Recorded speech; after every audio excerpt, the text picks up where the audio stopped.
Welcome to Mock 10 Sports. Glad you could join us for this July 27th, 2023 episode. Hey, we're getting closer every day, every second, every hour.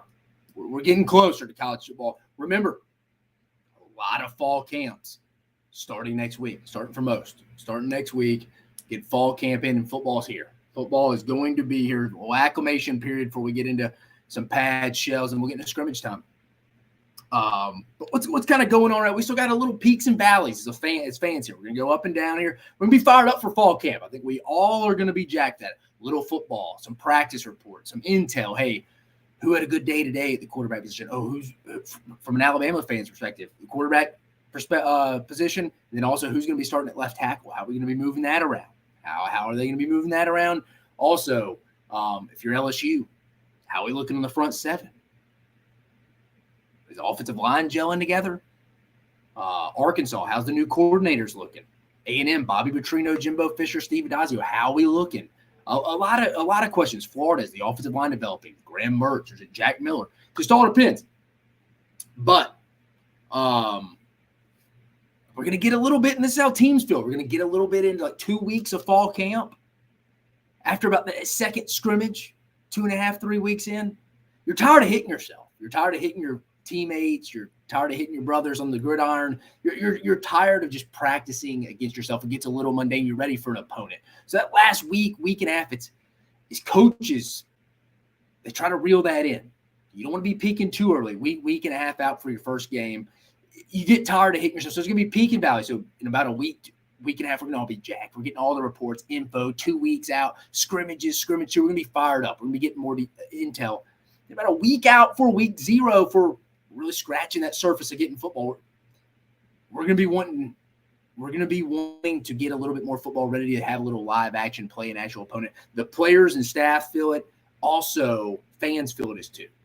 Fans, I feel like, feel it too after experiencing it a little bit last year.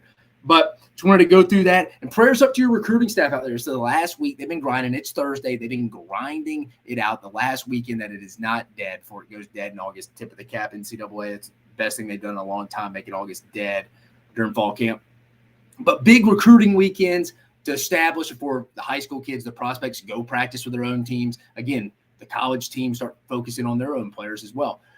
Big pool parties, a bunch of picnics, stuff like that. Just shoring up some of these recruiting visits, seeing where a lot of these teams stand, where a lot of these classes are somewhat filled. They're holding some portal spots. But again, feel like you're locked down. Get a lot of your commits together. Continue to build that bond, brotherhood of guys. Hey, this is where I'm going to go to school here for hopefully the next 3 or 4 years. So you're wanting 5 guys from the high school. What's going on this upcoming weekend. You'll probably, if you follow your team, like getting a lot of recruiting updates from your beat writers because after this, it goes dead for the whole month of August. And then it opens up again September 1st when the kids start visiting 4 game days. So that is where we're staying. That's where we're at right now. Again, prayers up for your recruiting staffs out there. It's also a big what if episode. You're right. You heard me right. What if? I'm going to present a few what if scenarios for most of the SEC this year. In regards to this upcoming college football season and how that will affect that specific team and how that will affect the rest of the league. So I'm going to get to that in just a minute. It's Scout School with Recruiting 101's Josh Murphy. We're back. 3 guys we're evaluating tonight. We're going to go Dameon Pierce, former running back from Florida, Cade Mays, former offensive lineman at Georgia and Tennessee, and then JoeJuan Williams, former corner, defensive back for the Vanderbilt Commodores. So we're going to break down all 3 of those. Josh will join us probably around here 7:15, 7:20-ish. We'll get him on. But before, I just want to let you know, had a last night, got with Chris Stewart. If you don't know who that is, it's a sportscaster for the Crimson Tide Sports Network for the University of Alabama. Also, the play-by-play guy, the voice of Alabama basketball and Alabama baseball. And then also he filled in for, as you know, Eli Gold, the longtime voice of Alabama football, had cancer last year. Chris Stewart was a plug-and-play, did a great job for the 2022 broadcast for Alabama last year. I had a behind-the-scenes interview with him. I'm going to get that cut up, get that posted, send that out. So be paying attention probably over the weekend, early next week, get that out for you. Great interview. I mean, he's gone through his own tragic, had 3 major health scares in a year, overcame all that, had a stroke, had open heart surgery. Guy overcame a lot. Just a great human being overall. He is a part of the Alabama athletics department family. So it's a good interview. I'll post that. I'll keep you updated. But let's get right to it. What ifs in the SEC? So like I said, I'm going to present a what-if scenario that I've gathered through talking to buddies, some fans on social media. And it's not your typical, well, what if Georgia doesn't win the SEC, then who? No, these are more like in-depth, in the weeds, maybe some teams you're not even really talking about. I got a couple of Mississippi State, Kentucky's, and Auburn's talked about, but all Auburn's going to be in this. It's a what-if scenario I'm going to present, and I'm going to discuss how that's going to affect that team or affect the rest of the conference as well. So let's get right to it. What if Mississippi State can win one of their first 3 conference games at home against LSU, at South Carolina, and Alabama? I think the best shot to get this done would probably be in Columbia, the Williams-Brice Stadium against the South Carolina Gamecocks. I think that one win, going 1-2, getting one win out of those 3 between LSU, at South Carolina, and Alabama. I think it's going to be South Carolina. I know Alabama and LSU are both in Starkville. It's the one road game. That's kind of the game I feel a little bit. I believe for South Carolina, it is the week after Georgia. So that State gets them on a good timing as well. If this were to happen, if State gets one of these, guaranteed bowling. They're going to get 6 wins. That should be the goal in this 3-game stretch for Zach Arnett, first-year coach from Mississippi State. That should be a goal for him and his staff. They win that. We're talking 7-8 ceiling now. I mean, if they could win one of those 3, remember, and then go get 1 or 2 of at Arkansas, at Auburn, Kentucky at home, and then Ole Miss at home in the year. If they could get 2 of those, State's looking at maybe potentially 8 wins. I mean, I'm going to pull up the schedule here for you, share the screen.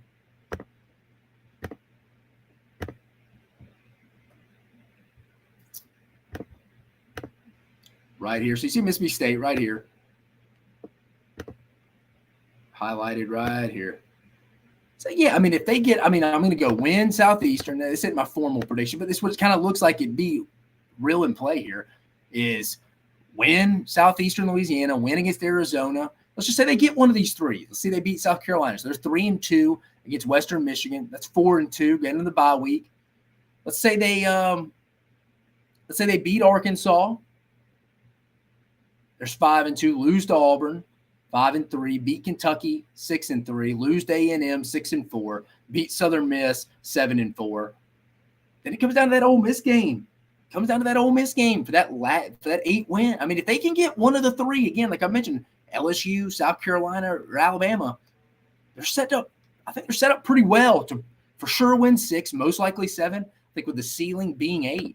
So I think it's one of the more bigger what ifs in the SEC out there that no one's really talking about. So Mississippi State, remember, just get 1 if you're a Mississippi State fan. Lock that 3-game stretch in.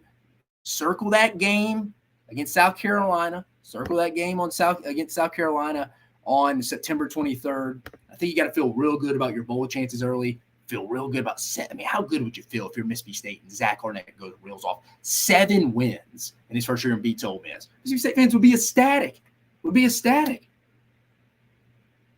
You need to get 1. Got to circle that South Carolina game. Moving on to the next what if. What if Kentucky goes 2-2 in the tough stretch to end the year of Tennessee at home, at Mississippi State, Alabama at home, and at South Carolina? Let me read it to you again. What if Kentucky goes 2-2 in this 4-game conference stretch to end the year of Tennessee at home, at Mississippi State, Alabama, and at South Carolina? In my opinion, I think Kentucky's standing at an 8-win season right in the face if they get 2. If they get 2 of those, they're standing right in the face with a ceiling of 9. Call me crazy. Because you know what that means? If they're going 2-2 in that stretch, and most likely I think those wins would be – people call me crazy. I don't think they're going to beat Alabama, but Alabama goes to Lexington. It's going to be cold in November up in Lexington. It's probably the furthest north Alabama's going in a while that late in the year. After the LSU game, which is going to be a knockout, physical, drag-out game like it is every year. And Alabama traditionally stumbles a little bit in that game because they usually traditionally play Mississippi State the next week. They hadn't lost Mississippi State since 2007. So if you go look up, well, Dave, you're wrong. They hadn't lost that game. I'm not saying they lost. If you've watched the game, sit there and watched them. Alabama's played their C+, B- games a lot in that game against Mississippi State, and they've still won. They've struggled. Mississippi State's had their chances to pull it off the end once or twice Really, 2017 is the one that comes to mind. But not crazy. I don't think it happens, but I think realistically to get 2, it's going to be at a 2 out of the 3 of Tennessee at home, at Mississippi State, or at South Carolina. But if this were to happen, that means the big blue wall, Kentucky's offensive line, is back to normal. The Vanderbilt transfer running back Ray Davis, who's coming in to replace Chris Rodriguez, is rocking and rolling. Also, the run game's going. As you football gurus know, if you can run the football, that sets up the pass. And I think Devin Leary's going to be really good. The NC State transfer, we don't have to keep saying the NC State transfer. Everybody knows that if you've been keeping up with the show. I think he's going to have a big year no matter what. But if they can run the football, bring some more guys, make the opposing teams bring some more guys into the box, some more one-on-one situations on the outside, and they got weapons on the outside. Tavian Robinson, Berrien Brown, Dane Key, probably some of the best weapons Kentucky has had from a skill position standpoint in a long time. So if Kentucky can get 2 of these, go 2-2 in that stretch of Tennessee at home, at Mississippi State, Alabama at home, at South Carolina, I think 8. I think 8's real. I think 8 is real. They were to pull off 3. Heads up, 9, depending on what they did against Louisville in the year. But I think they should get that win this year. But I think Kentucky, that would have happened, which I don't think is crazy. 2 at home, 2 of them are at home, 2 of them are on the road. They could potentially get to 8. Moving on, our next what if. What if Auburn's run defense improves? For those of you who did not know, that was not a very good defense last year, especially a run defense. I mean, this is a run defense that gave up at least 170 yards a game on at least 170 yards a game in 6 different games. They gave up 170 yards, at least 170 yards rushing, 170 yards rushing in 6 different games. I mean, that's half the schedule. They only played 12 because Auburn was not bowl eligible last year. So in half of Auburn's games in layman's terms, they gave up 170 yards rushing or more on defense.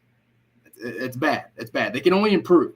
But if they could just improve to giving, I went up and looked at the numbers today. They can just improve to giving up 140 yards a game. That's a top 50 rush defense. I mean, we know the game's changed a little bit. It's changed a lot in the last 5 years. It's more spacing. Teams are willing to give up. There's not as many dominant front sevens, front defense. We're like, hey, we're going to shut down your run. Teams are willing to give up a little bit more, 3, 4, 5 yards. Just be good. Like I say, be good on third down. Create some turnovers. Bend but don't break. Hold teams to field goals in the red zone. More than that than just, hey, we're going to get off the field 3 and out. So, I mean, for Auburn, if they can just get it down to 140, improve a little. I mean, it's 30 less yards a game they're giving up. I don't think that's totally unrealistic. It's a top 50 rush defense. If they could just be a top 50 rush defense, giving up around 140 yards per game, I think they can get 7 to 8 wins. And I think 7 is very realistic right now. The secondary with Nehemiah Pritchett and DJ James, I think is there. I think Auburn's going to have a solid defensive secondary. It's a bunch of older guys. It's guys that Kevin Steele, when he was recruiting, it's the young cats they recruited their last few years under Gus Malzahn and Wesley McGriff and Coach Woodson, who is now Coach Woodson, who is now the co-DC at Arkansas, who's a hell of a recruiter. With Kevin Steele and them and Marcus Woodson, those guys on the back end and Wesley McGriff, they were collecting good talent on the back end. Those guys are seniors now. So this wasn't Horson's guys they brought in or just the 1/2 class that Hugh Freeze has really got. This is Kevin Steele and them did really they recruited really well on defense. I was there at the time. They recruited really well, and so did Will Muschamp the 1 year he was there. It's not talked about enough. It's a story for a different day. But these are older upperclassmen guys in Auburn secondary. So I'm not overly worried about that, but they have to be able to stop the run. They can't be giving up 170 yards 6 different times last year. 170 yards rushing. I mean, that just can't happen. The key will be the front 7 staying healthy, like I said. And if they could go 3-1 in that stretch of Ole Miss, Mississippi State at home, both those games are at home, at Vandy and at Arkansas, it would give them a great shot to get to 9 probably if they could knock off Alabama. I mean, they go 3-1 in that stretch against Ole Miss and Mississippi State at home and at Vanderbilt and Arkansas. There's a good chance Auburn's rolling in with 8 wins in the Iron Bowl. And when Auburn's good at home, Alabama traditionally struggled there. It is what it is. This Auburn team, though, not really to give a full projection. Remember, I'm going to give you my predictions halfway through fall camp. I want more intel, the better, before I give you my final projections. I'm real prideful in that. I like to look back at the end of the year and say I gave you a good product. I did my research. I'm going to take as much time as I need to get this ahead. But I promise, for the first game for week 0, we will have some predictions. But for Auburn, right now I'm leaning 7 wins. It feels very 2009-ish. Not saying Hugh Freeze is Gene Chizik, for you don't know. 2009, that was Chris Todd led Auburn team. Gene Chizik's first year. They were in a lot of big games. They had a lot of chances. They had some chances to win some big games late. They did it, but they went 7-5, I think 8-5 after they beat Northwestern in their bowl game. That's what it kind of feels like. That feels like that. Not a bad team, above average team. Kind of feels like that. But for Auburn, if the run defense can improve, I think 8 wins is real. I think it's real, and they go 3-1 in that stretch. 9 ain't crazy either. To the next what if. Remember, this is the what if segment. I'm going over certain situations from a couple of different SEC teams of, hey, if this happens, this is how this will affect this team. This is probably how they got to this situation. This is how it affects the rest of the league. But what if South Carolina starts 3-2 in their first 5 games? What if South Carolina starts 3-2 in their first 5 games? North Carolina, Furman at home, at Georgia, Mississippi State, and at Tennessee. That's the first 5 games right there. I'll read it to you again. North Carolina in Charlotte, Furman at home, at Georgia, Mississippi State at home, and at Tennessee. To me, that would signify South Carolina's offensive line and the run game are at least very serviceable. I mean, I really question South Carolina's offensive line like everybody has over the years. But also, I don't think they got a lot of running backs back there. They really don't. Juju McDowell's kind of their guy, but it's back. DeCarrion Joyner played in multiple different positions, played quarterback in a bowl game, kind of being your all-athlete guy during his career at South Carolina. And then they brought in Mario Anderson, a transfer from Newberry College in South Carolina. So not a lot of depth there, not a lot of real talent there. I mean, Marshawn Lloyd was a dude they had. It came from DeMatha, but he transferred to USC out in South Carolina. I mean, in Southern California, USC. So, I mean, not a lot of depth in that backfield. But if they were to go 3-2, that means somebody's stepping up. That means either Mario Anderson, the Newberry transfer, or DeCarrion Joyner is probably helping the load. Because Juju McDowell is just an undersized kid. He can't do it by himself. That also means the offensive line's getting some push up front. I mean, 3-2, that'd be impressive. But injuries will be important. They can't go 3-2 and be decimated by injuries. It can't be a bunch of casualties in exchange for 3 wins. I mean, it's because they still got a very difficult schedule, to say the least. I think the ceiling for South Carolina this year, this is nothing against Shane Beamer and them. I like what they're doing. I just think the schedule's tough. I don't think the offensive line's there. It really wasn't there last year. I think the reason why they didn't give up, they improved in the sacks department because of the improvision and the pocket mobility of Spencer Rattler to extend some plays. So I don't really even think the offensive line was that great last year. It was an improvement. But I think their ceiling's 8, floor probably 5. I think they're going to be somewhere in that 6-6, 7-5 range. But if they can go 3-2 here, they're well on their way to potentially getting those 8 wins. It's just a difficult schedule. I just think this year with really any coach, it's going to be tough to get to 8 wins. So like I said, 6-7 realistically for South Carolina. But if you start 3-2, and most likely, I mean, those wins would have to mean obviously Furman, you're going to get one of those 3. North Carolina or a neutral site, you probably got to get. You're going to lose at Georgia. You're going to lose at Tennessee. You got to think Tennessee's going to be fired up. Their fan base is going to be rabid. South Carolina embarrassed them last year and then ruined their shot at getting to the college football playoff. Have a hard time seeing the Gamecocks winning that one this year. But if they were to get 3, it'd have to be that opening win against North Carolina and Charlotte. Obviously, Furman against the Paladins. They'd have to beat Mississippi State at home. It's not totally unrealistic, but the key is starting off 1-0. If they do that, it'll be interesting. 3-2, that happens. South Carolina may hit that ceiling at 8. A little bit off the field here issue. Not off the field, but I thought this was an interesting one. What happens if Ole Miss goes 6-6 or worse this season? What happens? What if? I think if you go 6-6 or worse, things get a little hot for Lane. Stove, not a little. Stove's hot. I think some of it is already a wound that's currently open that he can never, without thinking about it, undo. I think last year the way he handled that those last 2 weeks when the Auburn job came open, his name was thrown in. Ole Miss gives him a contract extension, sits on his desk throughout the whole Egg Bowl week. I think how it was handled those last 2 weeks and how they played and got embarrassing against Arkansas and lost at home to Mississippi State in the Egg Bowl. it can smell trouble for Lane Kiffin around here because I'm telling you, Ole Miss fans can be unrealistic a little bit at times and be a little spiteful. So if it's 6-6 or worse, they lose to Mississippi State again. He's got a 2-game losing streak against Mississippi State, and a first-year head coach and Zach Arnett beat him in the Egg Bowl. It's not going to be good because I think right now there's some Ole Miss fans like they've been burned because they thought he played them against Auburn. He really wanted to go to Auburn. They still feel that, and it's kind of like, hey, you got this is from an Ole Miss perspective. Hey, man, you Auburn kind of pulled the rug out from you late because you were playing games and you didn't really want to be here with us. And you ended up being a distraction the last 2 weeks. We got embarrassed against an SEC West Division rival on the road in Arkansas. And we lost to our in-state rival that we can't stand in Mississippi State. And if for everybody who doesn't know, Ole Miss Mississippi State may be the most toxic rivalry in all of college football. Toxic, not the most traditional. These two teams truly hate each other. The fan bases do not like each other. It's cooled down a little bit, especially when you had Mike Leach and Lane Kiffin because they respect each other. But it was during the Hugh Freeze, Dan Mullen. Remember, Dan Mullen would only call Ole Miss the school up north. So I'm telling you, if Ole Miss goes 6-6 or worse, if they do, not saying something out of left field can't come and bite Lane Kiffin in his tail. I'm telling you, that's the way it is around in Oxford with that fan base. You never know. I think Lane needs to go try to get 8 this year. 7, he'd probably be okay. But you start getting 6 or worse, you lose to Mississippi State, just saying, something comes out of left field. You heard it here first. Moving on as well here.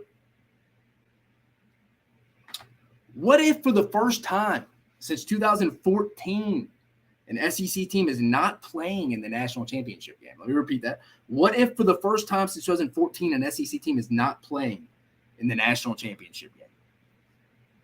I would think that would mean Georgia probably lost in the semis because I think Georgia's going to be there even with one loss. I probably think they probably roll in with one loss. It's not going to be in the first 12, but I can maybe see SEC championship depending on who it is. Would it surprise me? A little shocked? No, wouldn't be shocked. The streak's due to end at some point. Remember the last time that an SEC team was not playing in the national championship, it was Oregon and Ohio State in the first ever playoff.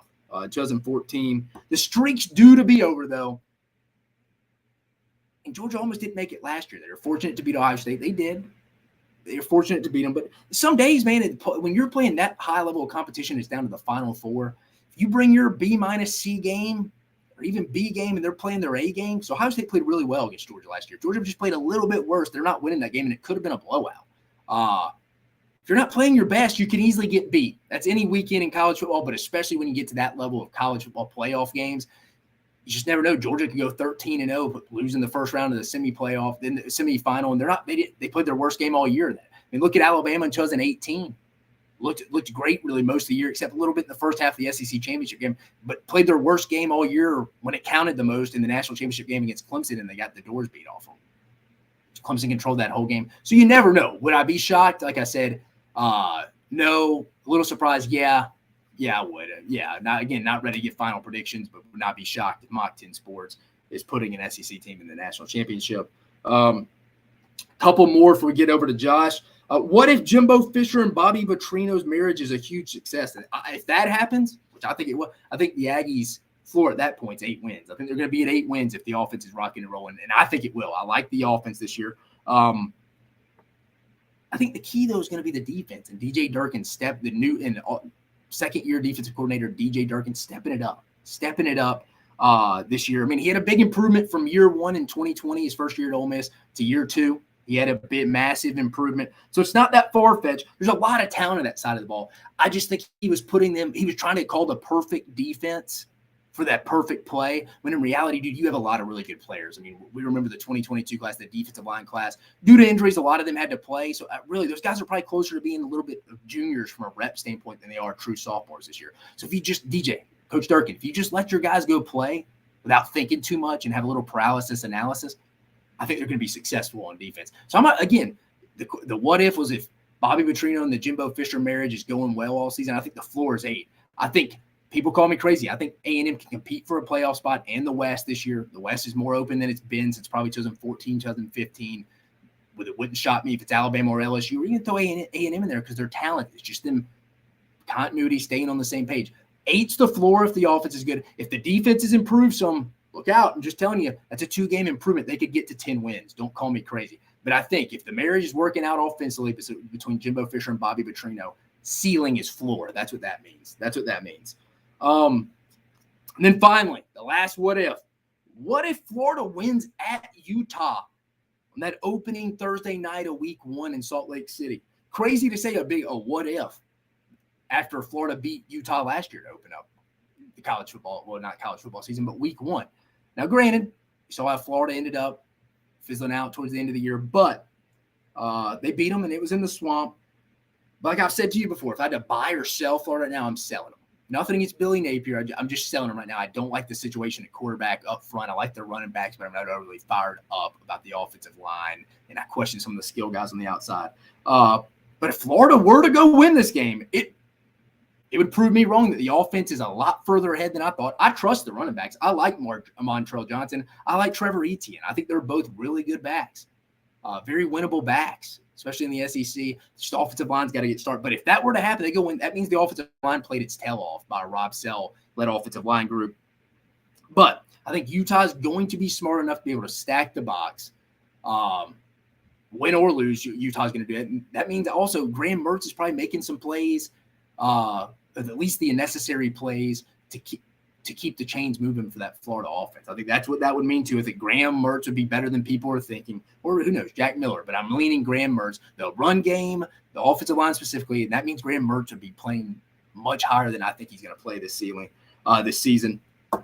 But if Florida were to win this game and the offensive line stay healthy, look out. Not Florida's not going to compete for the East, but maybe closer 7-8 wins this year if that were to happen. But not because they won it week 1 at Utah. That's not what I'm meaning. But because of just the stacked boxes.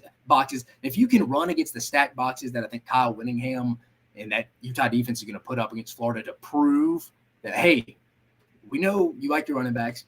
We're going to make you run into the teeth of our defense. I'm going to dare your quarterback to go win some one-on-one. Dare your quarterback who's unproven. And I think some of your unproven guys outside except Purcell, Ricky Pearsall, I think I'm going to make your quarterback and your wide receivers go win one-on-one battles against my DBs. I don't think you can consistently do it. That's going to be Utah's game plan on that Thursday night. Guarantee it. Take it to the bank. So if Florida were to win this game, the offensive line is really establishing the run and getting some push. Because like I said, if Mertz is in second and third and long all game, night, lights out. They're going to have to establish some kind of run even against some of the stacked boxes. So if Florida wins that game, that means the offensive line, if they can stay healthy, is going to be serviceable. And I would probably raise the ceiling of Florida's win total potentially being 8 with the floor being 6 at that point. So that's what that would mean. But just getting a couple of what ifs in. Hope you enjoyed that segment. We're about to move over to Scout School. So I'm going to get Josh Murphy on. Send the link.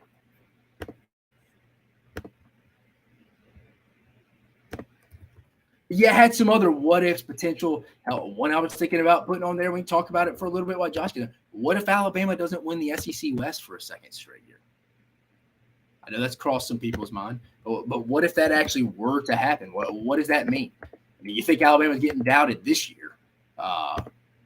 Imagine what the doubt would be.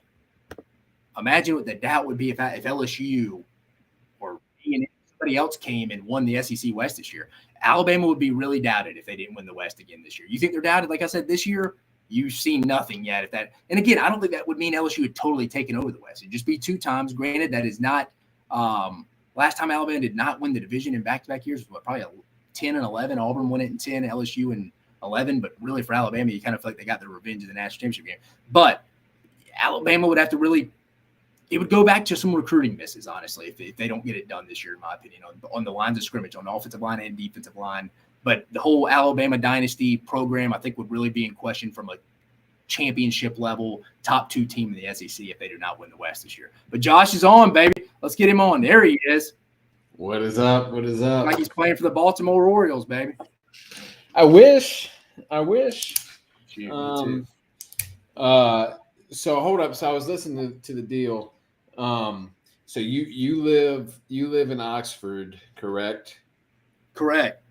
And you've lived there for how long now? What is it? A year and a half? It's okay. You've been there. You have a pulse on Oxford, right? Like you're plugged in. So it's really to the point where a sub 8-win season Lane's potentially out, in your opinion? I don't think a sub 8. I think 6-6 or more. I think 7. That's what I'm now, saying. if it's 7, if you lose 7, if you're 7-5 and lose to State, it depends. But I think they're so burned.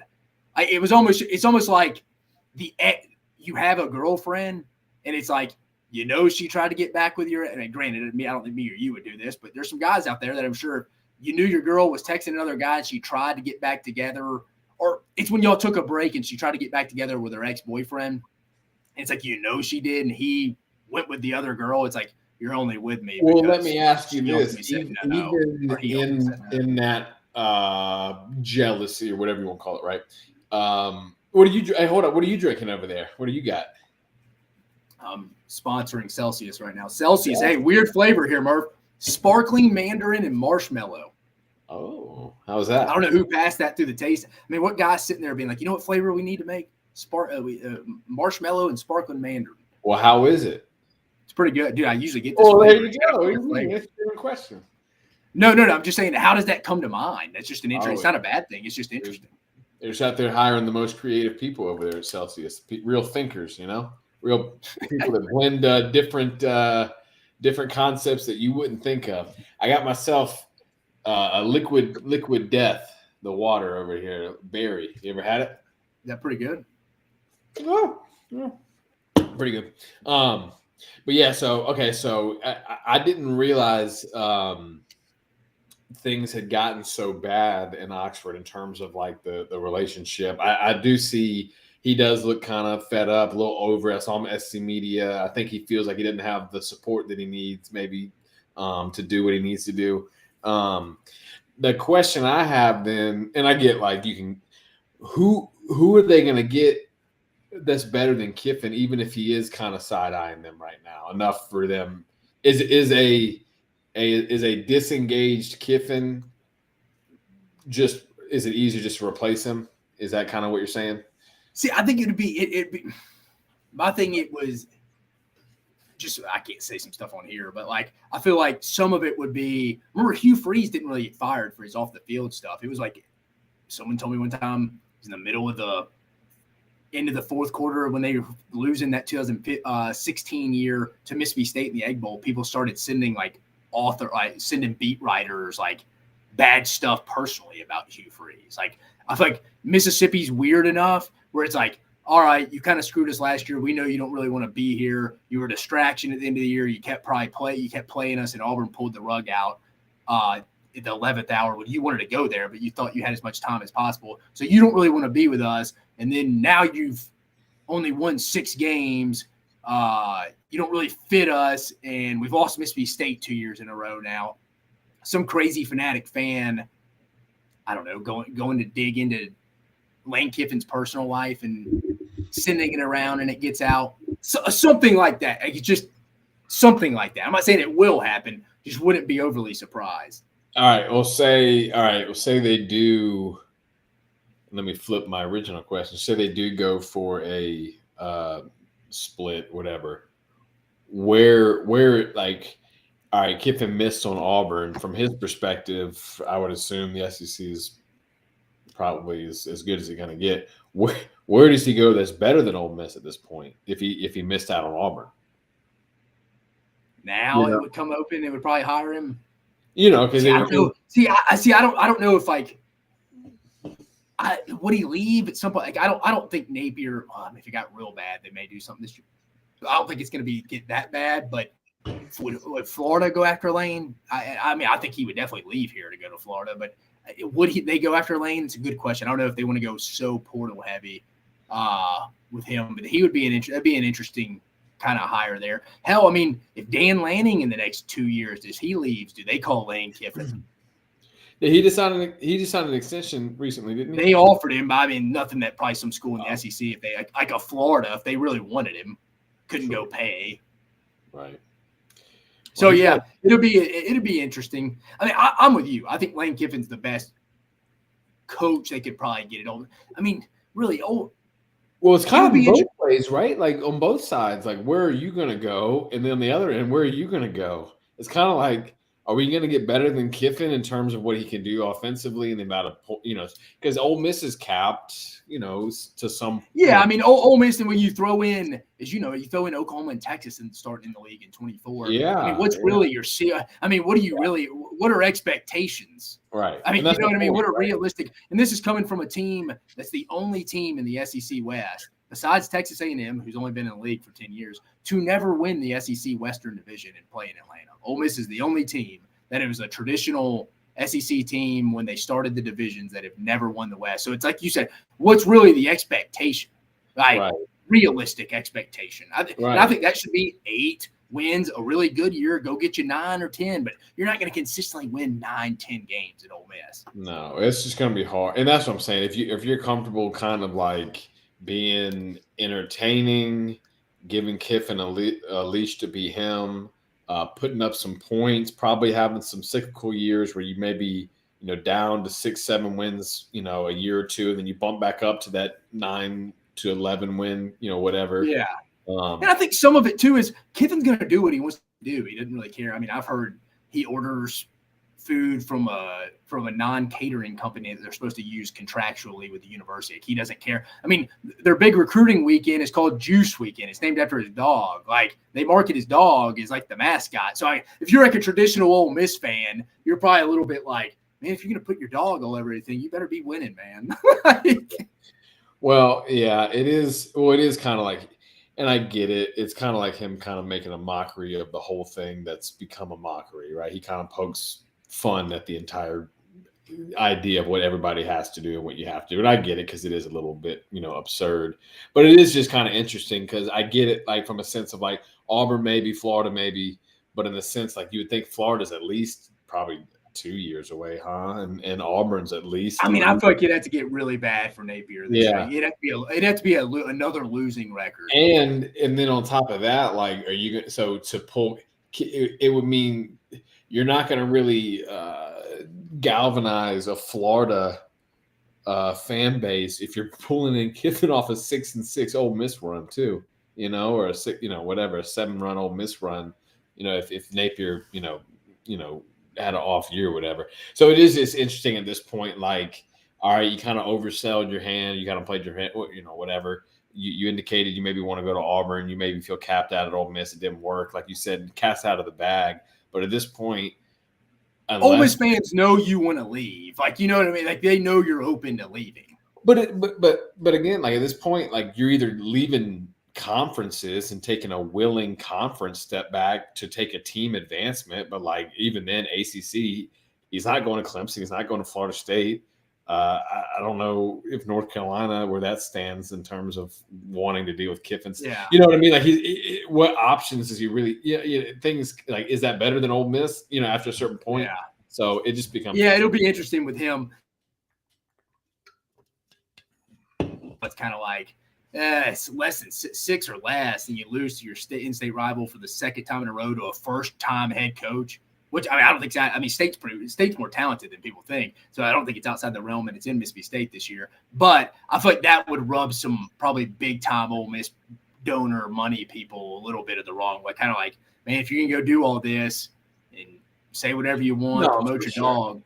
It's the same thing for players, right? Like everybody's, you can do your deal if you're doing your deal, right? Like. Just don't be doing it, and then we're not winning because nobody laughs at the class clown when he's when he's failing whatever. That's a terrible now. You know what I'm saying?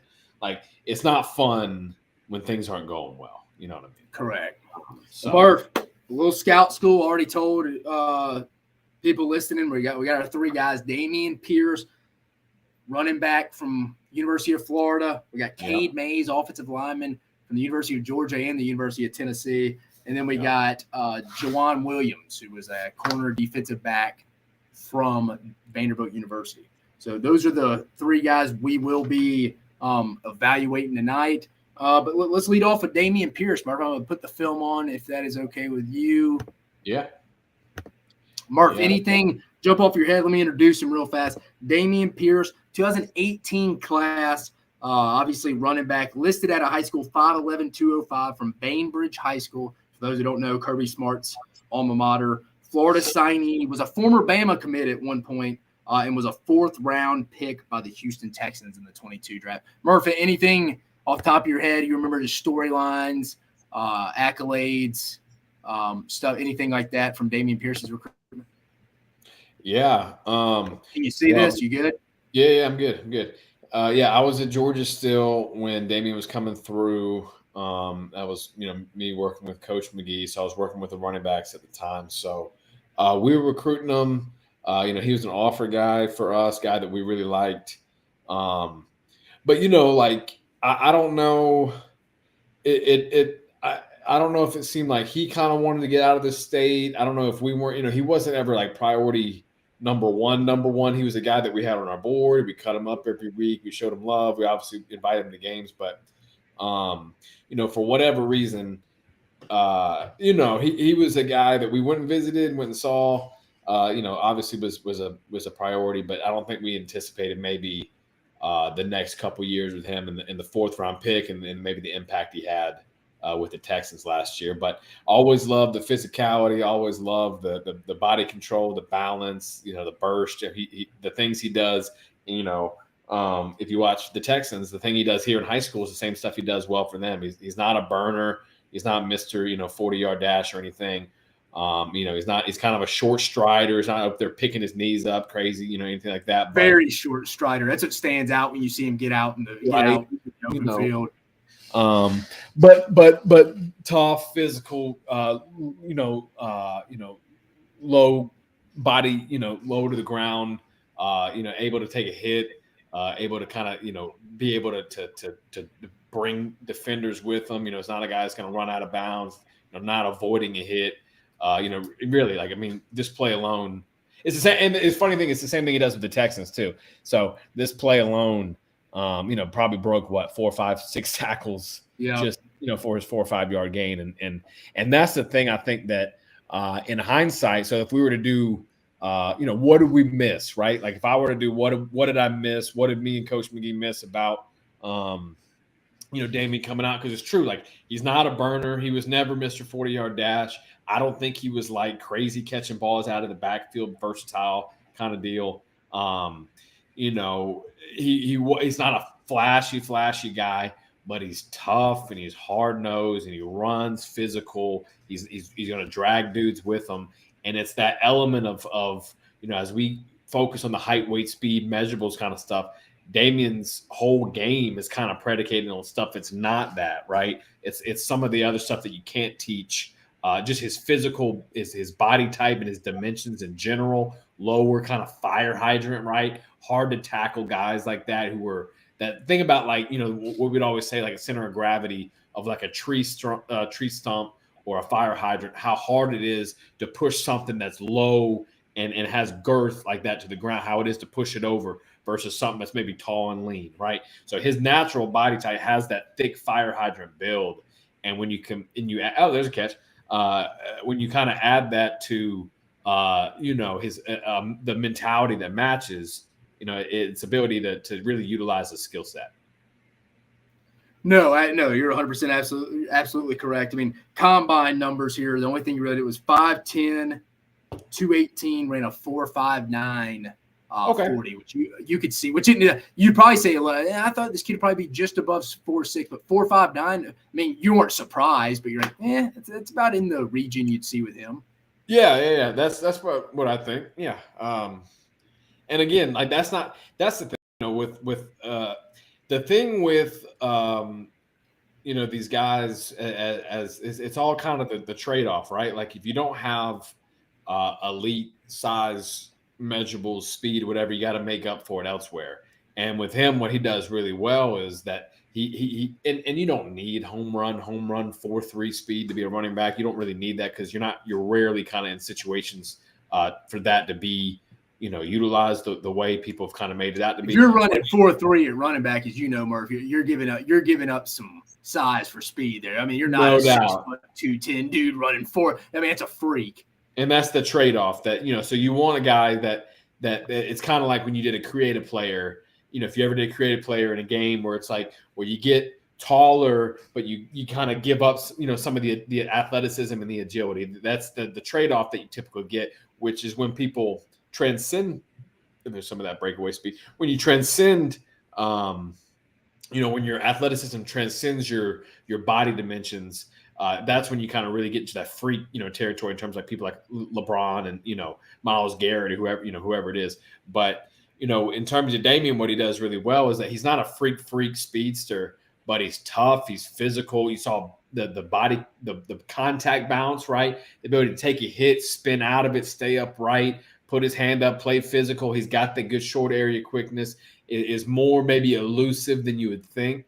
Just maybe by looking at him, kind of has that short area ability to kind of sink his weight and kind of make some guys miss in space, on top of his ability to kind of run you over. You saw the ability to catch, when he needs to. So, for him, I think, in hindsight, where you missed is, kind of like, and I don't want to say, kind of like Robert Woods the other day, right? Like we were saying, like Robert Woods wasn't out there, Mr. Height, weight, speed freak. He just did a lot of things really well. And that's kind of the Dameon implements a similar kind of game in the sense that he's not freak athlete, but he does a lot of things across the board in terms of what you want from that position really well. And he does it with the right mentality, which takes any good player, to great. Saw the little gator chomp at the end. That must have been post flip from Bama. I don't remember how long he was committed there, but I do remember when he committed, it was a big deal, and then when he decommitted, went to Florida, it was a big deal too. And I don't. Was Georgia? Was that Zamir that year, or who was it in 2018? 18, was it Swift? Was it Swift? Okay. No, but you're right, Murph. What initially stood out of it was just his lower body strength, just the natural. I mean, you even looked at it like even his knees were a little not kneed, like he's kind of turning. But I think that lets his hips stay within his frame, so he doesn't totally get outside of it. So like you said, he's not an overly quick twitch kid. But I think what you saw too is when a tackler would initiate contact with him to try to bring him down, and if they did, he drugged them a little bit, another yard or two with his leg power, just generating that power in his lower half where you're just like, dude, I mean, you have a lot of people that are like, damn, I got this guy down 2 yards on the field, but that hurt. Like, you know what I mean? You start collecting a lot of those, and he's doing that against DBs that are smaller frame kids. Yeah, I mean, it's going to take its toll. I mean, that kid's going to be sore as hell the next day. And, the thing that goes overlooked, within that is how important the league you're playing in. Like in the SEC especially, you got to have guys who are going to drag defenders, who are going to get some extra yards. It's a tough, it's a physical, it's a, whatever kind of league that everybody knows. You got to have when it really matters, and that's like for us when we were looking for guys at the position, that was one of the prerequisites that we'd always set was, does he initiate contact? Does he run out of bounds? Right? Does he break tackles? Does he break the first tackle? That's always a big thing because he make a guy miss one way or another, whether that's elusiveness or running through you. In the case with Dameon here, you got to see a little bit of both in his highlights. But that's such an important part of running the ball, especially in the SEC, is just the ability to not only make the first guy miss, but after you do, see if you can drag the next couple guys, for an extra, 2-3 yards as part of even just the physical demeanor within the conference, Oh, no, dude. No, you're 100%. His film was more impressive. Like you said, if you're looking for a track and field, you're a big, like, track and field, I want some speed or, like, these combine measurements, he's not going to win that rate. I mean, he's not going to win that competition. Like you said, you almost got to go look at his film and, man, this guy breaks a lot of tackles. He's a strong, like you said, right. A good fire hydrant, tree stump is a good way to put it. It's funny because I think it's one of those things where, like, I think as an industry, we me and Cooper were talking the other day, as an industry, so much we overcomplicate this process and we nitpick and we try to, like, look at all the factors and we watch the film and rewatch the film and everything like that. And it's funny because it's a year, like we said, in which, Swift was our guy, and Swift kind of represented a different back, a different direction, out of the backfield. He was from a different part of the country. He's more exotic. He's foreign. in our sense of, our recruiting footprint. He's from Philly. He's dynamic in a different sense than Dameon is. And it's just funny now, 4 years later, when you're watching him, you're like, oh man, Dameon, he's good, but he can't do what Swift does. And then now, to be here, 3, 4, 5, whatever amount of years later, and then both be in the league, both, bring their skill set and be able to bring it to both college and the NFL and implement it effectively, just shows you like, sometimes we overcomplicate this process because the film is really good. And I think when you look at them side by side, it's easy to kind of split hairs and get really into the weeds. But it's better tape than I remember. And I think just kind of the beauty of some time between, seeing, because there's so many, and that's the benefit of being at Georgia, right? Or any SEC school or team like that. You see such good players. You sometimes need to see the players in different lights in different parts of the country in different settings to really get how relatively good they are to the rest of the country, how it may be skewed if you're just existing in a certain regional domain. Yeah, I think Dameon Pierce is one of those guys. I think this wouldn't be for everybody, but I feel like a lot of people would be that guy. Initially, you watch him the first time, and you're probably watching multiple running backs in a row. But he's a guy, I think if you went back and kept watching the film, you would grow to like him more and more and more. Like you just keep evaluating. I think that's what makes Alabama made them so good initially is they continually watch guys week to week. From Nick Saban just being, you know what, I like this guy. I mean, we kept watching him game to game. And it's like you never know what mood you're in sometimes. I feel like you can attest. Sometimes, Murph, like you're in a pissed off mood. That's going to kind of affect how you are evaluating somebody. Where if you come back 2 days later, you're in a totally different mindset. You're like, I like this guy. I've been with several coaches that have watched the same exact film, the same kid, same film, 12 hours later, and went from a recruit camp to an offer, the same tape. And it just was and that's the thing that people overlook a lot of times that they're people and real life happens. And whether that's home life, if a player in the room missed practice, got hurt, failed a test, whatever it is, it's a job that these coaches are having to do. They're people too. You're right, Murph. They're people too. Like you never know if that guy's struggling. I mean, we're getting real personal here. You don't know if that coach is struggling with a marriage or something just happened. You just got a call and you go in. It's like you said, you made a good point too. Todd Gurley's hurt this week. We don't think he's going to play. He didn't practice all week. It's already Thursday. He most likely didn't play. And that coach is sitting there like, shoot, dude. I mean, what was the running back's name, Murph, that played there for Georgia a little bit? Brendan was in that time frame at Georgia. They had a big – who? Brendan Douglas. Yeah, Brendan Douglas is getting my 2 reps this week, man. I'm a little worried. If Nick Chubb goes down, I'm in trouble. It's kind of like I'm not really worried about this high school kid right now. I'm trying to get my running back depth in order because I have some injuries. Well, and that's the thing, too, is like a lot of these guys – and that's the pressure of the job. Most of these guys are operating on a 2 to 3 year gig as it is. You're week to week, you're kind of in it. You got to get your recruits, you got to get your guys locked in, you got to get prepared for the next week. It's a lot of going on at the same time. So I think, for me, when I'd eval, I think that was such an important part of this process for me, especially when I was really in the thick of evaling as more of like a finder in that role for Coach McGee. It was just important for me to understand his dynamic and what he's going through and trust myself and what I'm looking for and what we want, what we're looking for, so that I'm aware of when it's a good time to watch, when it's not a good time.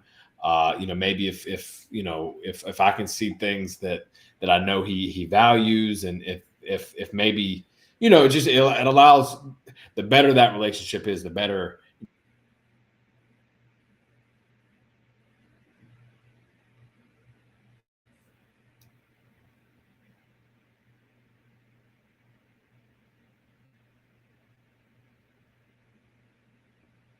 Lose you, Murph.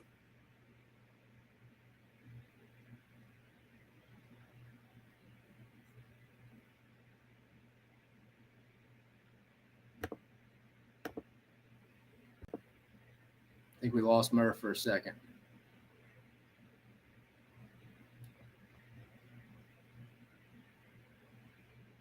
Oh, he's going to get back on. Hold up.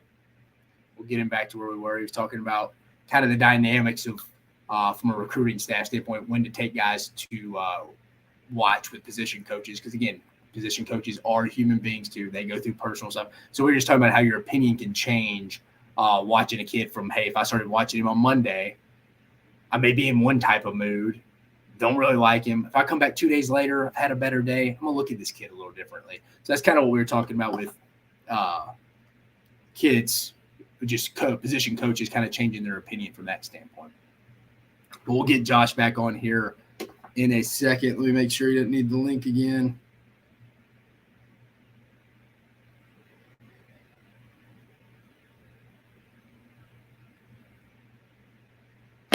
But so going back a little bit before we get Murphy on, I want to pause where we're at. We were at a good point. I liked where we were at right there. Talking about some more potential what ifs. So if someone would say, see, I wanted to go more in depth. Hold on, Josh is texting. Let me send him a new one.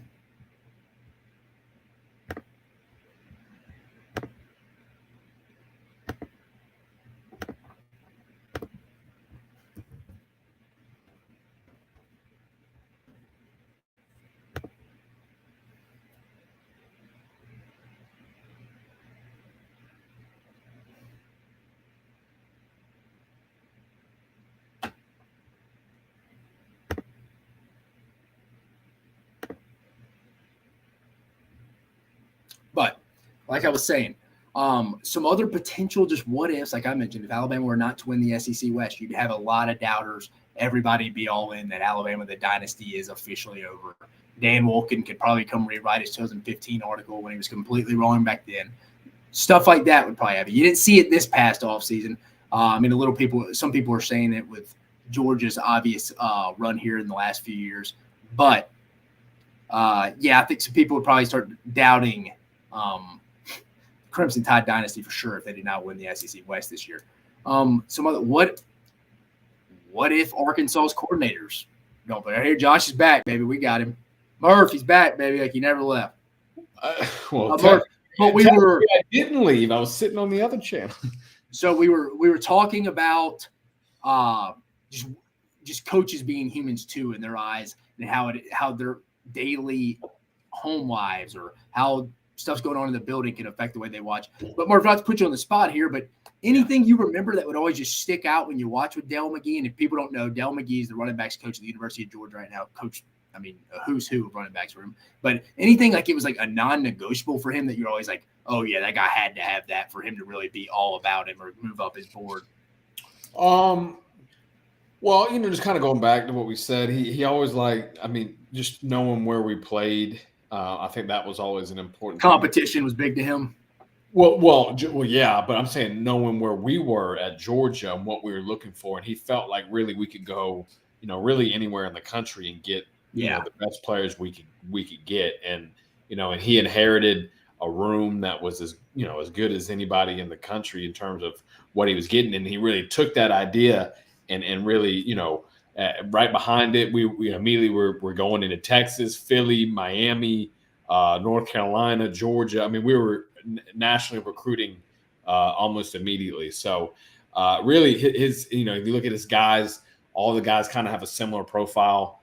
They're bigger guys, not necessarily always tall, but sometimes, bigger guys that can take a hit, play behind their pads, play with physicality. Contact balance was always big.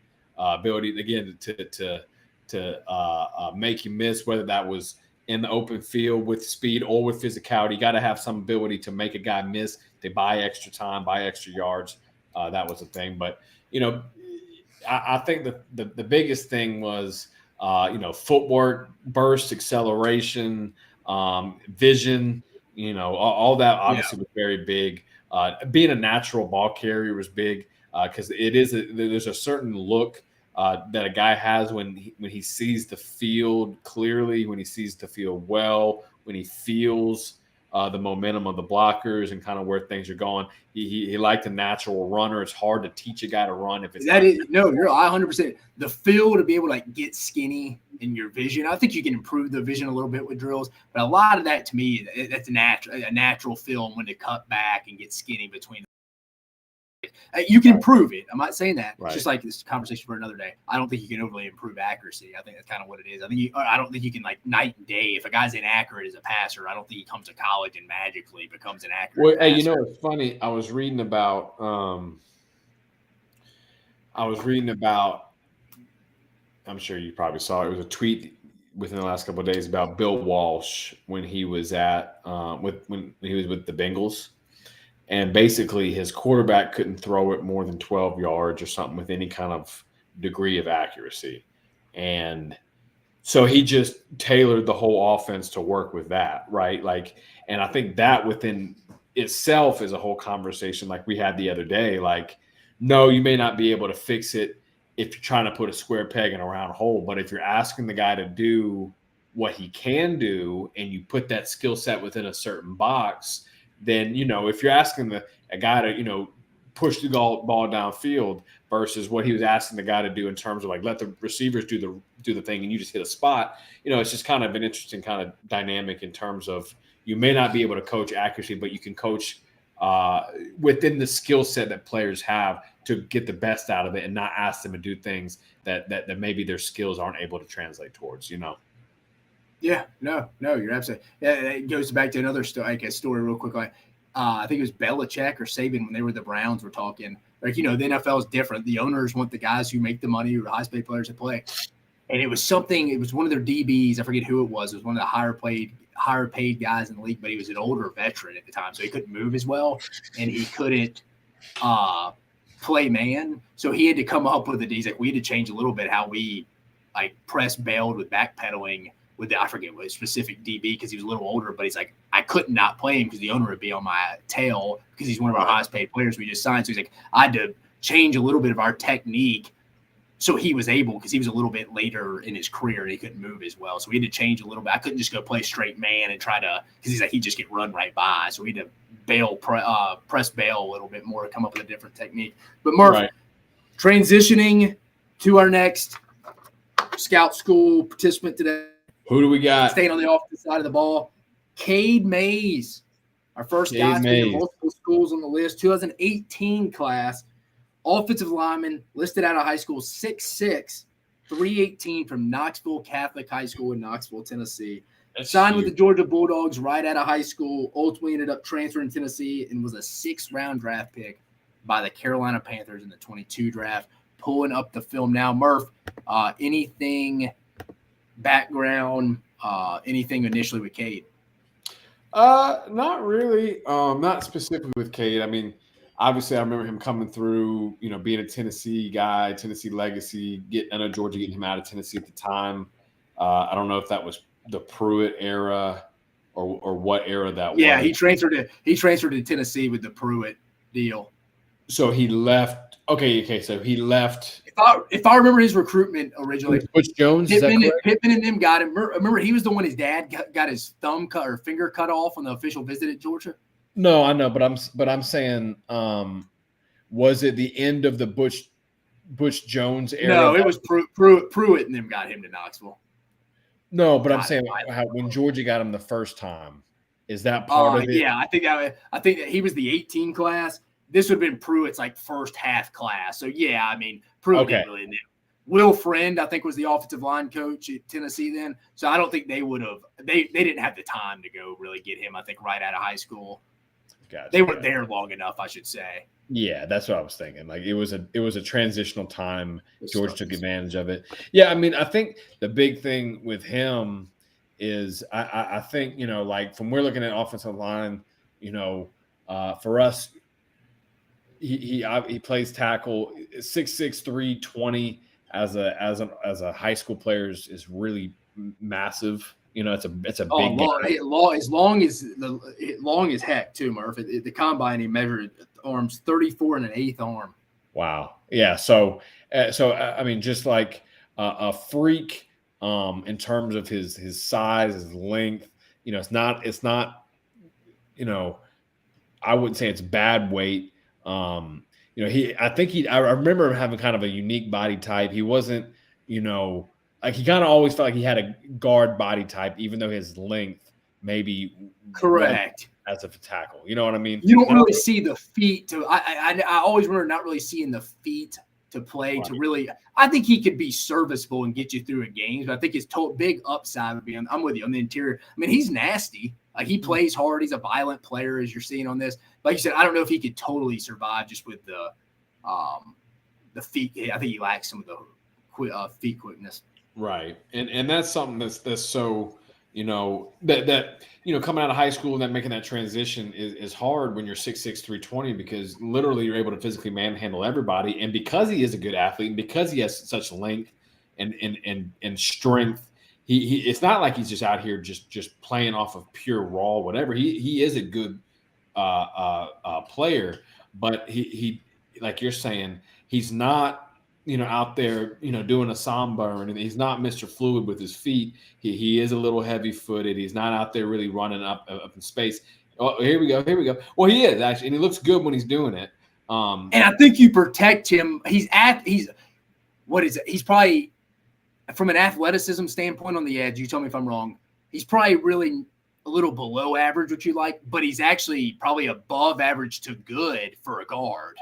Like, he's kind of that tweener on the outside where he could survive. But from an athleticism standpoint on the inside, he could really survive. I mean, I looked up his combine numbers. I mean, his 10-yard split, 1.86, 26-inch vert.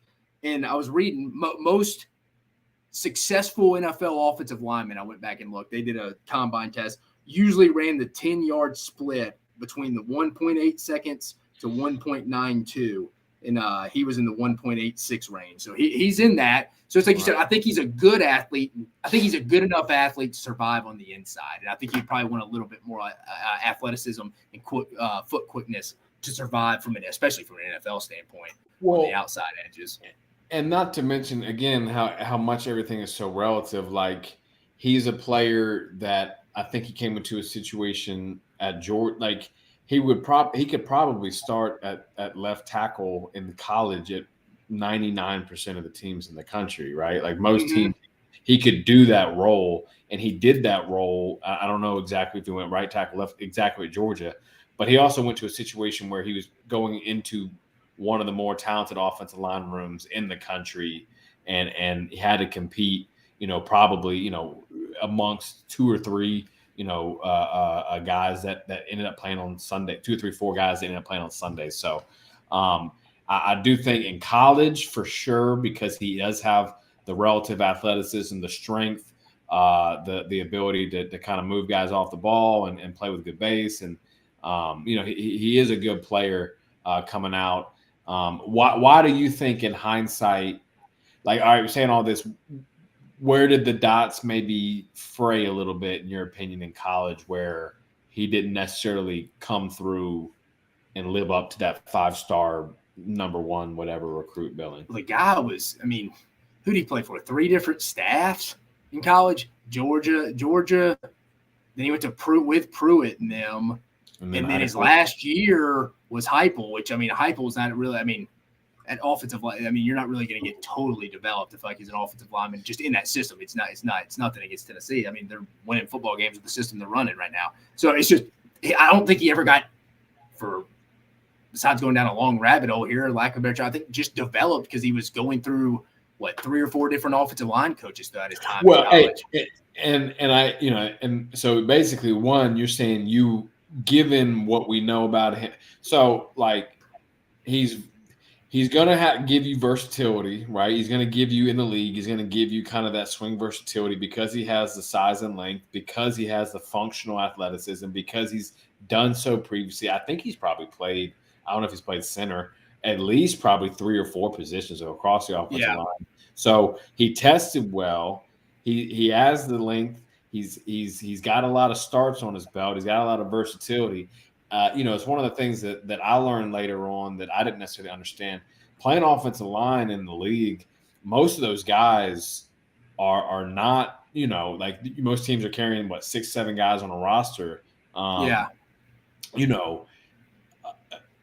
There's a big drop off from the elite and just kind of having capable bodies, And after that, kind of like everybody knows them, Trent Williams, Lane Johnsons of the world, most teams are just out there throwing capable, functional, healthy bodies, as much as they can that can learn the playbook and can hold it down, So if you get a guy like Cade, who's got a lot of starts under his belt, played in the most, competitive, conference in all of college football, played along, multiple positions, can give you versatility, can test well. I think you're probably looking at a situation if you can find some continuity. You said about the Panthers, right? Yep, 6th round. Find some continuity, with Frank Reich, Thomas Brown, who I work for at Georgia, is the offensive coordinator there, with them. And, he comes over from the Rams, so they're going to be utilizing some of that Rams, offense. It may be a situation where Cade's in a better deal than he was ever in college, just by being with a staff that's made up of a lot of former players, made up of a lot of guys that have kind of been there and done that, and know maybe how to get the best out of guys in their skill set, because he certainly has the athleticism and the versatility to make an impact. Yeah, and I totally forgot how nasty he was. That really stands out. You can tell he's a violent player. You can tell he's going to impose his will, hurt people, or it looks like it. And he was a guy that was kind of around for a while, if I remember correctly. Yeah, I mean, I'm just going off the top of my head here. I think he maybe had the same offensive line coach once, maybe twice, in back-to-back years, once or twice. Yeah. I forget when he got to Tennessee. I think he was going to Tennessee that 2020 COVID year. He was going to go there, but that was Pruitt and them's last year. Hey, did you see Pruitt got hired by high school today? Yeah, I did. Murph, interesting story here. Drew Hickson told me a little playoff here with Cade Mays. You've heard this. Sam Pittman saved this man's father's thumb. Oh, wow. You weren't at Georgia. You weren't at Georgia then. No, that was 2018 class. You weren't there. Yeah, apparently. I mean, he's got his thumb cut off by a lawn chair when they brought it out for his official visit to go watch bowl practice. And I guess the dad unfolded it wrong and it cut off his thumb. And Sam Pittman grabbed the thumb. They ran into the training room, put it on ice, and they hauled tail to the hospital, and he saved his. Drew was saying, "Yeah, I just got done dropping." He was telling me one story. He's like, "Yeah, I just got done driving my OV to the airport, and I was coming in. I was getting off the elevator, and Pittman's haul tailing. They got the dad's hand all wrapped up for circulation, and they're like, "Get out of the way! Get out of the way! We got it." He's like, "Dude, I didn't even know what was going on until I got there, and people told me." But he's like, "Yeah, dude, cut his thumb off." Pittman jumped on it like nobody's business, like he was emergency aid. He's like, "We got to go. Let's go to the hospital." Saved it, got it on ice. I think sadly that's why I think Georgia wouldn't let him out of his wouldn't sign off for him to go to Tennessee initially, and I think they threatened to sue Georgia. So that's what ultimately got him to release him so he could go to Tennessee. Yeah, that's I think if I remember correct, all of this kind of blends in together. I believe that was the year I left Georgia. It was the year I went to UW. So I left in January, which would mean all of this is during the January OV. So it's right after I left, I believe, that this is all going down. Yeah. That's always remained a story that I'm not entirely sure how it happens or what goes into it or how a folding chair could ever remove somebody's thumb.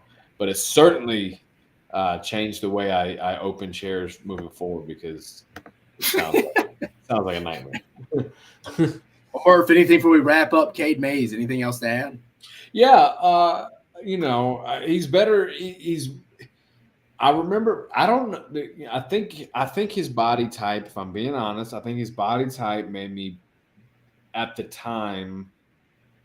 I don't know what it is. I felt like the whole time he was a guard. He was a guard. And I watched that, and it's like he's a good player. He's a better athlete. He's physical. He's tough. He can get out and run better than you think.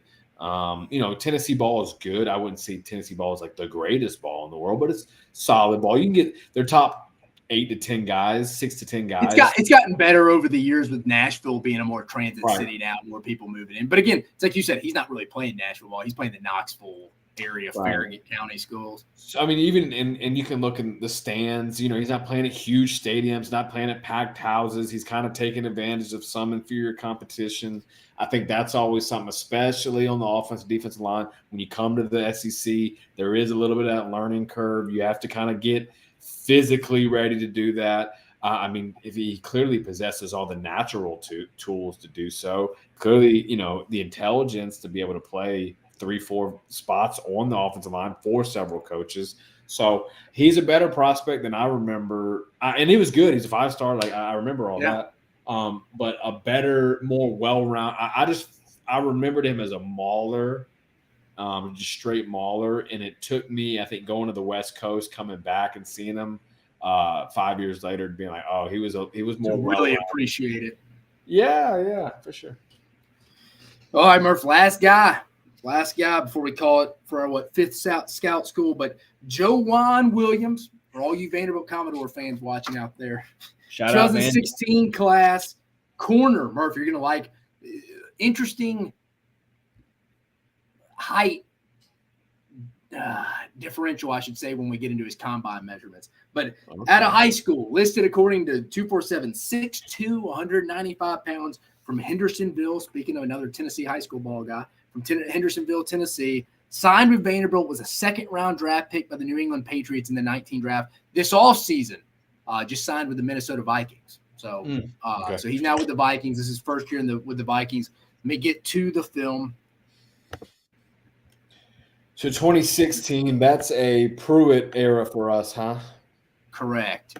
So, yeah, I remember him coming through with Pruitt. Pruitt at the time was pretty plugged in Tennessee. We recruited like Rico McGraw from Tennessee. Rico McGraw, yeah. We had the tight end. Was like D'Angelo Gibbs, Chad Clay around that time, like Jamias Williams. And then what was his name? He played at Georgia a little bit. So Tyreek McGee. Yeah. Well, they were all from Georgia. I was trying to think of guys from Tennessee. You're right. Rico McGraw is the one that stands out. That was a DB. I think Jackson Harris. Oh, you're talking about Tennessee guys in general. Yeah, Jackson Harris was a guy in general just from Tennessee. Because I cut up these guys because I had at the time Tennessee in my area. So I think I cut up JoeJuan Williams, Jackson Harris. Kane Patterson was in that vicinity. Okay, yeah. Hold on. Can we restart? I'm sorry. Can we restart this? Yeah. Murph, I'm ruining it, but I got to tell you. So his NFL Combine verified height, remember, I said in high school, according to 247, 6'2" corner.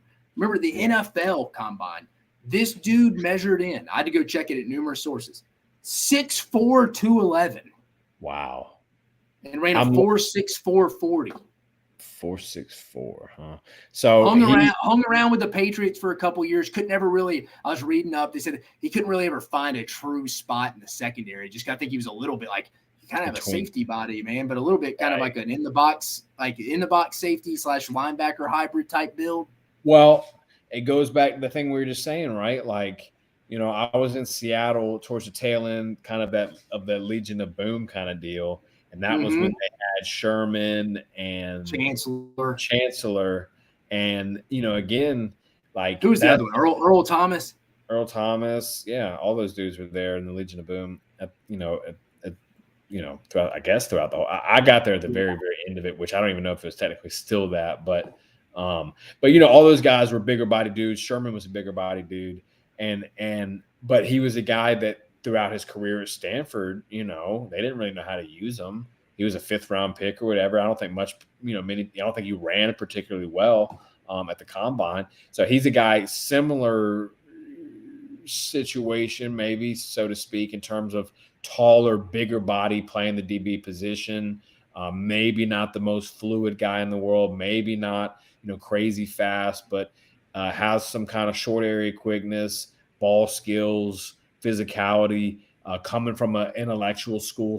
Sherman came from Stanford. JoeJuan's coming from Vandy. So similar kind of backgrounds. And I think Sherman's success is probably what vaulted somebody like JoeJuan Williams coming out of Vandy into a conversation, as a 1st, 2nd round pick for somebody like the Patriots, because it's that time when, Gus Bradley, the Seahawks, all those dudes are kind of running that defense and kind of taking the league by storm. So I think, he was a guy that, I mean, yeah, 6'5" corner that can play the ball. The combine 6'4", 211 and ran a 4.64 40.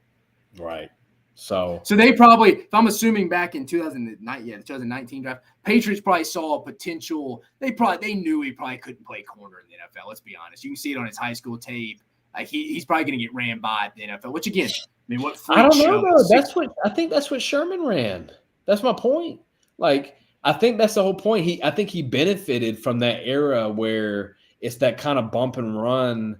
Like you can kind of be physical and kind of just like do what those dudes in the Legion of Boom did. And I think it was probably a little bit like matchup based. I can see where you're coming from for sure. Like matchup based was like, well, we can't ask him to cover this guy. He will run. But like we can keep him on the field because like you said, it's about packages. It's like, well, this guy's a pretty big enough body to roll in there, 6'4". I'm sure by the time he really started playing for the Patriots, he added more weight and was probably closer to 215, 220. But like you said, it was kind of like, hey, this guy he's athletic enough to cover tight ends.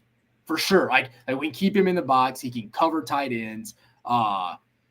He can probably play a little bit of middle of the field. We can slide him down in the box. Like he's not going to go be on an island by himself. Like you said, he has some position versatility. And then also probably as he got a little older, it's kind of like in the Patriots kind of phase out, change some DCs every now and then. But like you could see them kind of be like, we've kind of drafted better. We can get some guys through free agency. It's like it kind of ran its course. But for the time, he was fine. Like he had some versatility. At least, again, I wasn't in the building, but it's just from looking at it and just reading kind of what happened. That's why he's with the Minnesota Vikings this year. Yeah, it is interesting because, so often, and I go back through my notes and I've kind of made my own notes or whatever, but like, we always look for guys that were really corners first in high school. Like we wanted guys. It's always the classic. You tell me, if you can't run, Murph, we'll just move him to safety. Right. And well, that's the worry, right? So, you see his versatility here. He is playing both, but he is a guy that is playing a lot of safety.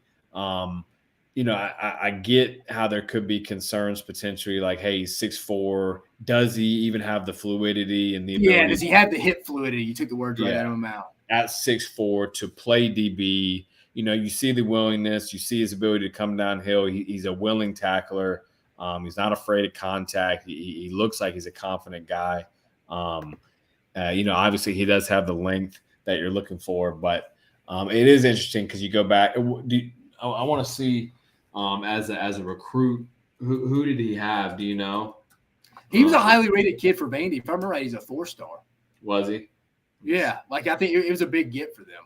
Like back then, I don't remember it specifically, but looking back at the profile today, he had like mid SEC offers that teams that normally Vanderbilt wouldn't beat out for. Let's see here. So I worked with his DB coach at UW for a little bit. I believe I could I get. What did he say? Well, I remember. So he was UW when I was there. There was a time when Jimmy Lake was doing his thing, and we were putting out DBs at a pretty good clip, as good as anybody on the West Coast was. Really, about as anybody in the country. We had Gerald Alexander went to the league from that kind of tree, and then Terrence Brown was part of that tree. He was at Vanderbilt and was coaching JoeJuan Williams, and I remember just how excited he was when he got drafted by the Patriots, and just how much that relationship meant to him, and it was cool for us to see him go from being a GA at UW going to Vanderbilt, able to take a lot of the stuff. We, at UW we always pride ourselves on tackling, coming downhill, being able to play with the physicality, play with the confidence, play with the swagger. So I think just to go to a place like Vanderbilt where you have a natural talent of a guy who is 6'4", to see some of that DNA from a place where you've been and some of the nucleus of some of the coaches been with, be there is pretty cool. Mark brings up a question for you. I used to get into it a little bit with one of the coaches I'd worked with about corners being able to tackle. He would always tell me, if they can cover, it doesn't matter. I don't need them to tackle, because we were watching an eval tape of a kid being bad. I was like, well, when he's trying to fight off blocks on these bubble screens, or they get him one-on-one in the flats, and you called a great play, and he's there, he just misses in the flats because he can't tackle. We can't say we didn't know that because we're watching the eval tape right now. I was always for you didn't have to be a sure tackler, but at least be willing to put your nose in the honey and be a willing tackler is what you want to see, I feel like. Right. Yeah. No. Well, at least I think for Coach Lake, he wanted to see it. A lot of coaches, and I don't know if this was just like a UW thing, but a lot of coaches, especially at UW, was we want to see it. We want to see him do it, right? Like there was a guy we were recruiting, and it may have been Nick Bolton, who plays for the Chiefs now. But there's a guy that we were Bolton from what, Lone Star, Frisco? Mm-hmm. He was committed to us for a little bit. There was a guy, it may have been him or not, I don't know. There's a guy that we were recruiting, and it kind of spooked us a little bit because we were recruiting him an inside backer, but we didn't really see him play inside backer. So it was a deal where it's like, well, I know he can, he can test this. I know he can statistics that. I know he can, whatever. Yeah. But when you don't play the position, though, the projection is a little bit of a projection, right? Like it's a little bit different when you're in there sifting through the wash, having to kind of read things and see things versus like you want to be able to feel confident that he can do it, You make a good point, Murph, because I remember Nick Bolton, like you said, he was the guy, because when I was at A&M then, I think me and you would text about it a little bit when he's committed to y'all. I remember you just didn't know if he was going to be an ankle biter inside the box at the inside linebacker position. It's like you said, you don't want a guy as your inside linebacker, it's your ankle biter. Is it an ankle biter? At corner, DB, safe, stuff like that.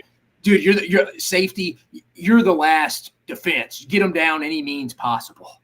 Right. You want your guy there to be able to, stock, shack shed, be able to do his deal off the block, be able to read it, that kind of whole deal. Cool his hips. Right. And explode.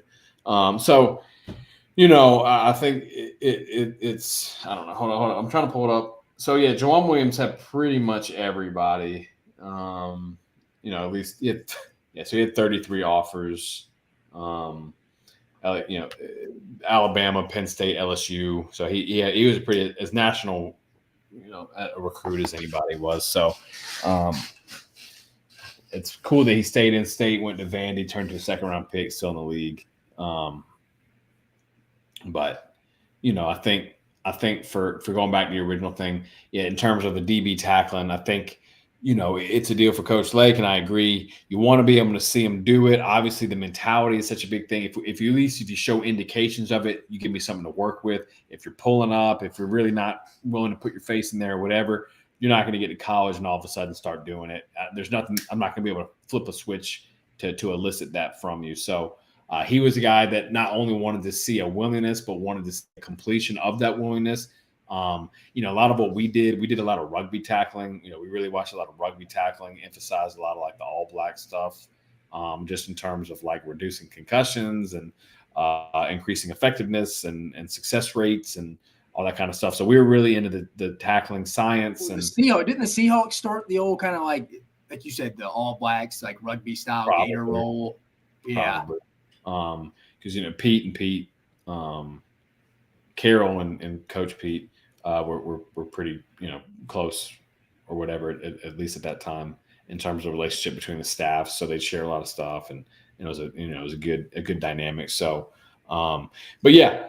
I'm definitely of the thought of, for sure, I want to see it. Not only do I want to show a willingness, like you don't have to be perfect because you can work with somebody who has the mentality and the effort. But if they're not in high school demonstrating that they're going to put themselves in a position to do that, I would go ahead and write off any chance that they're going to start, doing it in college. It's just not going to happen. Well, Murph, before we get out of here, one quick question. Again, appreciate you joining us. We got one after I ask you this question, we got a couple announcements before we get out of here for this episode. But Murph, who after going back and watching these three guys today, we both hadn't watched them in a while. Whose tape would you say you're like, I was probably most impressed going back and watching that? Who would you say who takes that home today? I would say it's relative to my expectation. So I would say Dameon Pierce. Mm-hmm. Cade Mays is 6'6", 320. He's a 5-star. Had Georgia, Alabama, Tennessee. Everybody was going for him. I feel like Dameon Pierce, and I know he's committed to Bama. Dameon Pierce was just kind of like that ho-hum, 4-star, steady Eddie, blue-collar guy. Like, he's a guy that he committed to your school. And like, hey, yeah, Dameon Pierce, 4-star, number 200 in the country. And it wasn't a guy that you were like, he was steady Eddie. He let his film kind of speak for him. Yeah, and I think going back and watching his tape and with a different lens now, it's like, oh, wow, he was doing stuff that, with a different lens, with the effort, the tenacity, the physicality, even just like, hey, the lens of, all right, this 40-yard time doesn't need to be crazy, but what he does do, he does really well. And how about we look at that and not about what he doesn't do? We'll see what he does do. And what he does do really well could translate in the SEC into the NFL, apparently. What about you?